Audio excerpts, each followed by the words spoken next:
Hello, my name is Dr. Jordan Harris, LMFT, licensed marriage and family therapist supervisor and licensed professional counselor supervisor.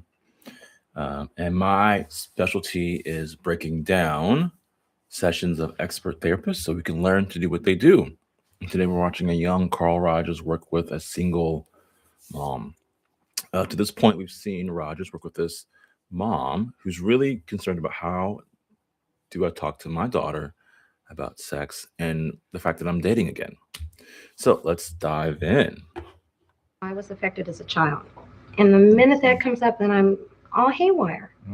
Like, I want to be a good mother so bad. And I feel like I am a good mother. But then there's those little exceptions, like my guilt with working. I want to work, and it's so fun having extra money. I like to work nights.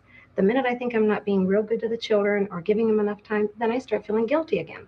Then that's when it's a, what do they call it? A double bind. That's just what it feels like. I want to do this, and it feels right, but after all, I'm not being a good mother, and I want to be both.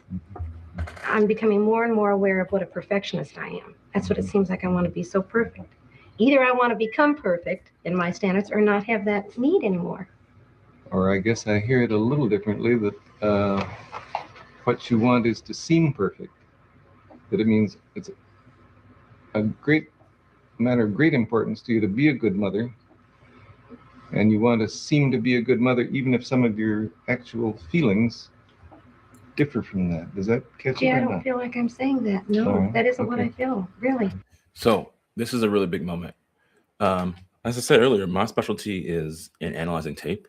And I basically, I mean, I think I say that because I basically pay researchers to show me how they analyze tape, right? Like when all these universities are putting out these research articles, they have teams of researchers who are analyzing tape.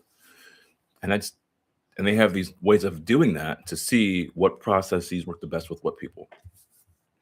Um, and I had a coach. I paid them to coach me. I had a researcher I was working with, and she would call this moment right here a moment of resistance. A moment of resistance. Um, let's watch this again, and then talk about why this is a moment of resistance, and why it's important that we see these moments. And you want to seem to be a good mother even if some of your actual feelings differ from that. Does that catch Gee, you? I Or don't not? feel like I'm saying that. No, All right, that isn't what okay. I feel, really. Okay. I want to approve of me.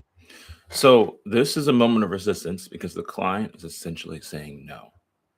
Now, I said this 100 times because it's so true. Every time I say this is resistance, a lot of people are like, well, the client is not being bad. Like they're just speaking their needs. And it's like, totally. Resistance is not a moral judgment. We're not saying the client is doing anything wrong.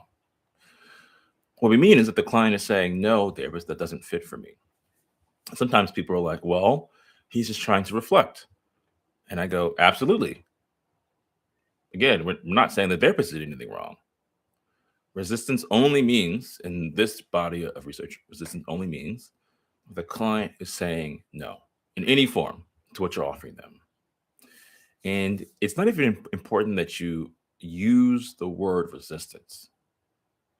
It's only important that you recognize that the client is saying no. Because what some research points to is that when we mishandle these moments, when clients say no, that doesn't work for me, right? For any reason, whether because they are actively against us or because they're just telling us that's not a good fit for me. For any reason, when they say no, if we mishandle that moment, it has a negative impact on the therapy up to a year later. And I think even longer than that, because if you think about how research is done, it's hard at a university to do research that lasts longer than a year. Right? You got to track down people again, you got to find them. I mean, it's just really hard to get all that sort of data. So this moment is a critical moment. And the big thing is when your client says no, you want to demonstrate understanding. If we keep pushing forward and we ignore the fact that they have said no, that's when we have these alliance ruptures. Right? We have a break between you and the client. You're not on the same page anymore. But if you demonstrate understanding in that moment of the resistance, um, it has a positive impact on the counseling. So let's see what Rogers does. He's, it's Carl Rogers, so he's probably going to handle it really well. Me always, but my actions won't let me. I want to prove of me. I I think realize you, all right, because I'd like to understand that. You sound as though your actions are kind of outside of you. You want to approve of you, but what you do somehow won't let you approve of yourself. right. All right. So we have two things. What he basically does is he says, I want to understand you. Then he demonstrates his understanding by using a reflection. It's like his main tool, right? And then the client says, yes. So we're back on track. So he's done a great job of avoiding what could be a big moment of disconnection between him and the client, right? Let's see that one more time. With me. I I think realize you, all right, because I'd like to understand that. I like to understand that. And you can see him like really puzzling it out. You sound as though your actions are kind of outside of you. You want to approve of you, but what you do somehow won't let you approve of And that's the reflection. yourself. right. She says, right. Yes, you got it. We're back on track. We're a team again. We are seeing the same thing. So yeah, he does a great job of repairing of undoing, resolving, getting out of the resistance. Beautiful work. Like I feel that I could approve of myself regarding, for example, my sex life. This is the big thing.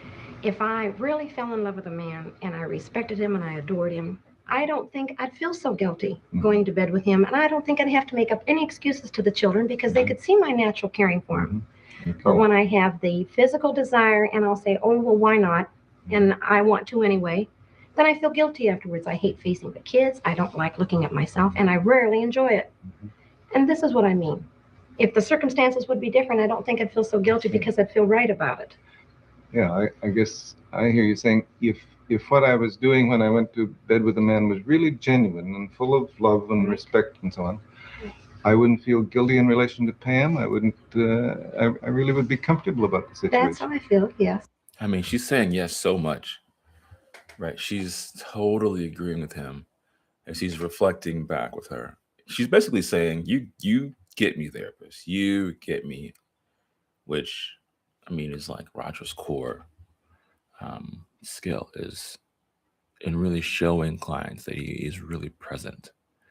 It's a beautiful thing to watch. And I know that sounds like I want a perfect situation, but that is how I feel. And in the meantime, I can't stop these desires.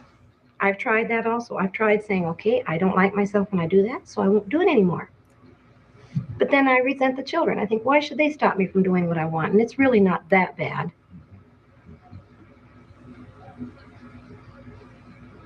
But I guess I heard you saying too that it isn't only the children, that you don't like it as well when it really isn't. I'm right. sure I know that's it, probably even more so than I'm aware of. But I only notice it so much when I pick it up in the children. Then I can also notice it in myself. And somehow, sometimes you kind of feel like blaming them for the feelings you have. I mean, why should they cut you off from a normal sex life? Well, a sex life, I could say, not normal, because there is something about me that says that's not very healthy to just go into sex because you feel physically attractive or something, or a physical need. So something about it tells me that's not quite right anyway.